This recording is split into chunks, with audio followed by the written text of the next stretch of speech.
यास्मीन खिड़की के पास खड़ी थी। शाम ढल चुकी थी मगर उसके दिल की बेचैनी खत्म होने का नाम नहीं ले रही थी। फोन हाथ में था, एक और नोटिफिकेशन, वेडिंग इनविटेशन। उस बार उसकी वो कजन जो उससे उम्र में छोटी थी। यास्मीन ने फोन साइलेंट पर रखा और हल्की सी आवाज में कहा, या अल्लाह मेरी बारी कब आएगी। ये जुमला कहती ही जलन, उदासी और तकन एक साथ दिल में उतर आई। उसने आहिस्ता आहिस्ता लोगों से मिलना कम कर दिया। शादियों से नफरत की वजह से नहीं, बल्कि उन सवालों की वजह से जो हर मुलाकात में तीर की तरह दिल पर लगते थे। अभी तक कोई बात क्यों नहीं बनी। इतनी अच्छी लड़की हो फिर भी हफ्ते महीनों में बदलते रही और यास्मीन का दिल और ज्यादा भारी होता गया। उसे लगने लगा शायद इसमें ही कोई कमी है।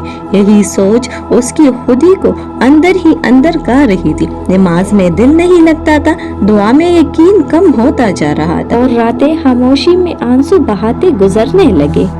एक दिन उसने हिम्मत करके इस्लामी लाइव गाइड स्टेशन बुक कर लिया। जब वो वहां पहुंची, उसके आन के तकन और आंसू से भरी हुई थी। काउंसलर ने मुस्कुरा कर कहा, अस्सलामुअलैकुम। यहाँ तक आ जाना ही सबसे बड़ी ताकत है। कुछ लम्हों की खामोशी के बाद यास्मीन टूट गई। सब आगे बढ़ रहे हैं और मैं वही खड़ी हूँ। मैं दुआ करती हूँ, कोशिश करती हूँ, मगर कुछ नहीं बदलता।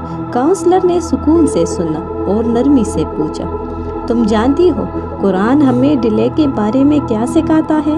फिर इसने एक आयत पढ़ी, हो सकता है तुम किस चीज़ को नापसंद करो और हो सकता है तुम किस चीज़ को पसंद करो और वो तुम्हारे लिए नुकसानदेह हो। अल्लाह जानता है, तुम नहीं जानते।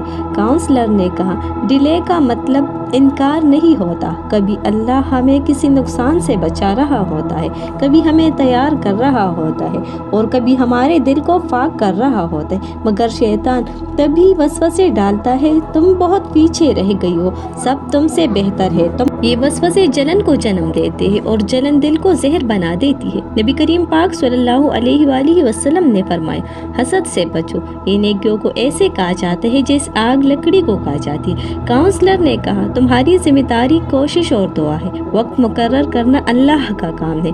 हर इंसान का निकाह पहले से लिखा हुआ है और वो होता है बिल्कुल दुरुस्त वक्त पर, बिल्कुल दुरुस्त इंसान के साथ। जब भी किसी की शादी देखकर दिल भारी हो, फौरन उसके लिए दुआ करो, शुक्र की आदत डालो और खुद को याद दिलाओ कि अल्लाह देर नहीं करता, सिर्फ बेहतर करता है। अगले चंद हफ्तों में यास्मीन बदलने लगी और जलन को दबाने के बजाय लिखने लगी और दुआ सिर्फ आंसू से नहीं, यकीन से मांगने लगी। हेल्थिंग वहाँ से शुरू होती है जहाँ हम जलन को दुआ से, मुकाबले को शुक्र से और डर को तवक्कल से बदल देते हैं। और याद रखें, जिस चीज़ का आप इंतज़ार कर रही है वो भी आपको पाने के लिए अपने सही वक्त का इंतज़ार कर रही है। अगर वीडियो अच्छी लगी हो तो लाइक, शेयर और कमेंट ज़रूर करें।